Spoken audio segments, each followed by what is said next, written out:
Hey folks, you're watching the Northwest Forager. My name's Hank. Today we're here at Sulphur Springs in Corvallis, Oregon, where I want to find, harvest, and cook up the rootstock of cattail. Later, I'll tell you how it tastes, so stay tuned. The book I'm using today for reference is called Edible Native Plants of the Rocky Mountains by H.D. Harrington. Cattail. Woo! So you can look down the stalk of the plant itself of cattail. Here you have the rhizome. At the tip of the rhizome is going to be this New Year's growth. This is going to be the prime spot. That's what we're going to be looking for.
Alright guys, well we have our cattail rhizomes, and according to Higginson in this book, there's a couple of steps we got to take, which I thought we would try out. First one, he says the outer peel should be removed.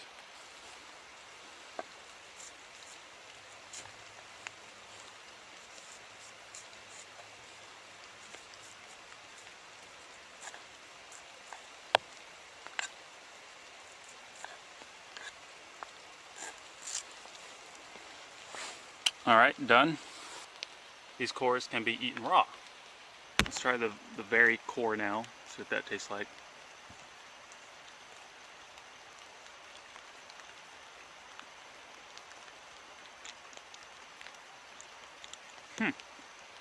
But contain harsh fibers that interfere somewhat with the enjoyment of eating them.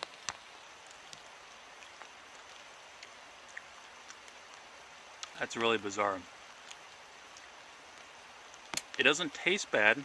It doesn't taste sweet or bitter. It tastes kind of pasty. The moment you put it in your mouth, besides the fibers, the starch just kind of melts into your mouth. There's a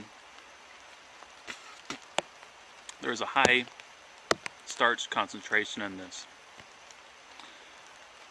I'm not particularly impressed with it raw. We think they're better boiled or baked. I guess in a survival situation it could probably hold you over, but next I want to try cooking it.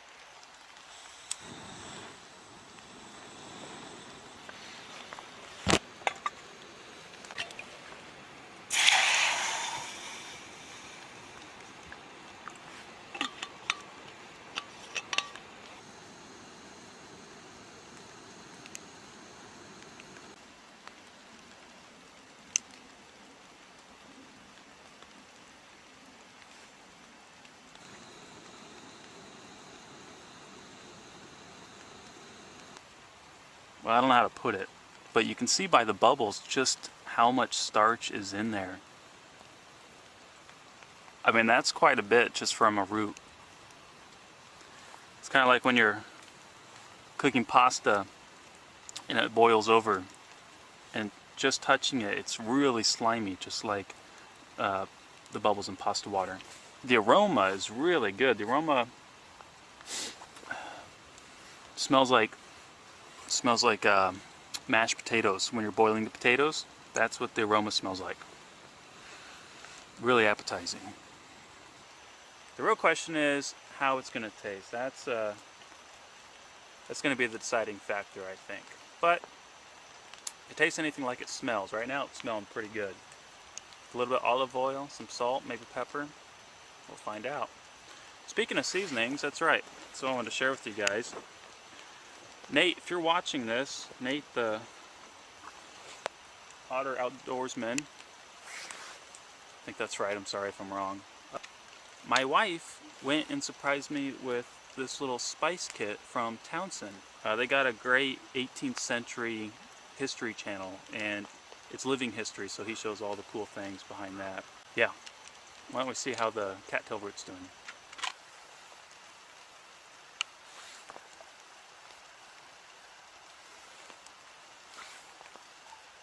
Let me find a good looking piece. How about this one?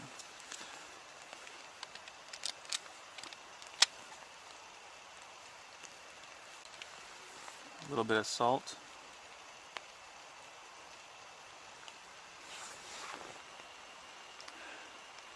Right now the olive oil has the dominating smell.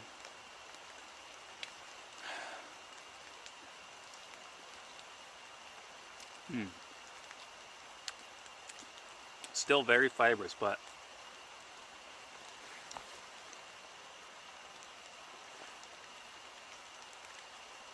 a lot better cooked. So much better with the olive oil and salt. It's still fibrous, so what happens is all the starch that's cooked around the fibers easily breaks apart and melts in your mouth. And then you kind of chew up the fibers. Kind of like chewing up a piece of gum. You try a piece by itself without the olive oil and salt. It's still pretty good. Even without, it has a almost a buttery flavor without anything. That's just the root by itself cooked.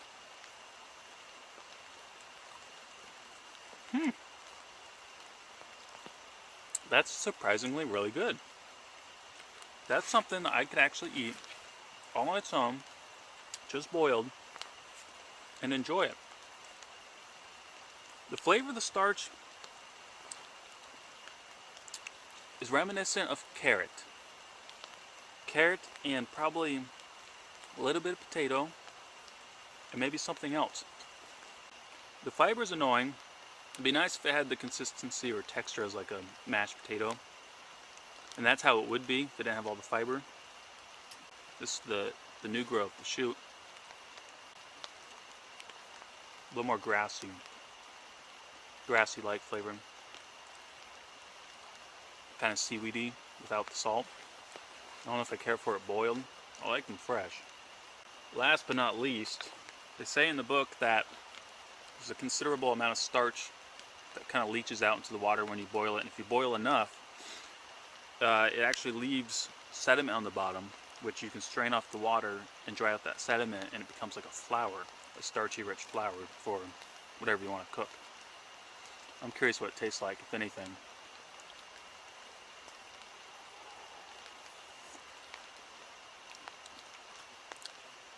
Tastes like water, a little creamy. Kind of reminds me of when you put cornstarch or something in it, but just if you were to sprinkle it in there, not much. However, I'm pretty certain that if you were to drink this, it would give you some energy just because it has the starch in it. I just recently did a blog on my website, thenorthwestforager.com, about here at Sulphur Springs, just checking out some of the local plants here in wintertime to see what's available. If you haven't already done so, you can check out that website, and if you'd like to follow it, you can receive email updates anytime I put out a new post. If you want to check out, Edible Native Plants of the Rocky Mountains by H.D. Harrington. If you want to check out this book, I'll leave a link down below. It doesn't have colored pictures, but the illustrations are amazing. And I recommend this because of the honesty from the writing. A lot of foraging books will embellish the taste of plants to kind of sell it to you. This, however, if he doesn't like it, if it's irritating or whatever, he'll tell you. Plus, he'll tell you what's good about it. So that's why I like this book.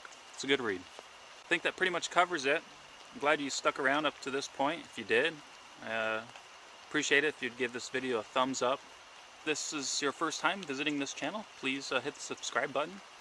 And again, guys, I appreciate all your comments down at the bottom. Until next time, I'm Hank Hawley, and happy foraging.